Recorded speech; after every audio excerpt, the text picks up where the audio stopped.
Thank you for joining us. So Leonard, you are the Executive Director of the Center of Trade and Business Environment, and you do advocacy work. So I don't know if you heard about all those fantastic tools like Anzili, who's dealing with, creating this solution in both payments, logistics, e-commerce side, and Gapstack really solving the issue around access to finance. I don't know if you heard about what they say, but really we know that there are very many tools that SMEs are taking up to increase cross-border trade. But then we also know from a regulation perspective, the legislation that is happening in various countries is sort of lagging behind. Can you tell us more about that? What it is that you're doing in the Center for Trade and Business Environment, and what are the considerations that need to be taken in to allow technology to improve more intra-Africa trade as we take things to the next level, as we take advantage of the AFCFTA? What do you think needs to be done from a regulation perspective? Yeah, thank you. And so basically, at the Center for Trade and Business Environment Advocacy, CTBA, what we've tried to do over the years is to address the regulatory and policy issues, and to some extent, the entrenched attitude that makes it difficult for some of these technology to receive wider penetration within the African market. And of course, the position of the MSMEs is quite peculiar, because while big businesses could set up their supply chains and optimize using partnerships or using proprietary technology owned by them, the MSMEs would have to rely on collaboration.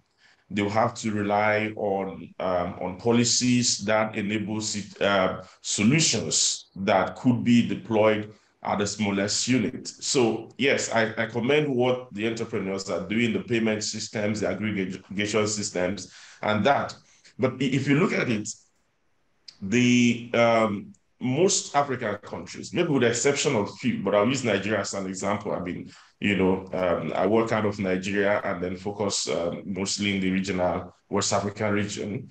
The regulators are usually slow to catch up with these developments. So, and of course, in a place like Nigeria, the issue of open accounts is still a major issue, because the central bank would insist that every export, and I mean every export, there's no rule of de minimis, as we say in international trade, to say this is too little to be excluded.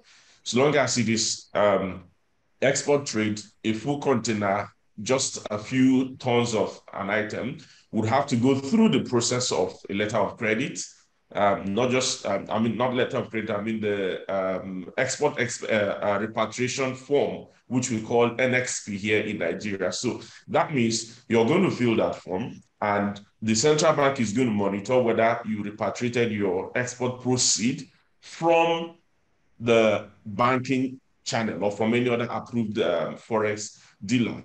Now, if you put this side by side with the demand or the need to digitize payments in international trade, then you realize that the regulators and policymakers are way behind what the MSMEs and the entrepreneurs in the market are doing. Just a few days ago, we were in a conference here in Nigeria talking about factoring in international trade.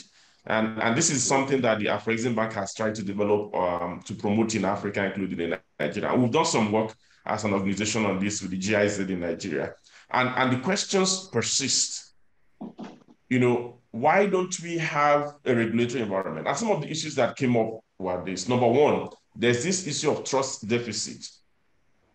So how do you discount invoices, or how do you perform factoring transactions in an environment where you don't have platforms where you can verify invoices, for example? That's the problem. That's where digitization ought to come in, to have these kind of platforms like Akos was talking about, to have these kind of platforms that should be able to ensure end-to-end confidence on the part of the MSMEs that are dealing in it. We've made progress in payment systems, but payment is not just enough. Most African countries have foreign exchange control. So how do you navigate those foreign exchange control? Then we even come to, in terms of the domestic infrastructure to enable most of these digitization process. Now, you have two divides. I'll put it this way. You have a tech world that is fast in developing solutions that could be adopted, and then you have the MSME world that seem to be detached a bit. I mean, apart from the very few highly educated ones, the people who do the main business are somewhat detached from what is happening in the technology world. So that raises the need to step down the awareness. And that is, where the kind of thing you're doing now comes on.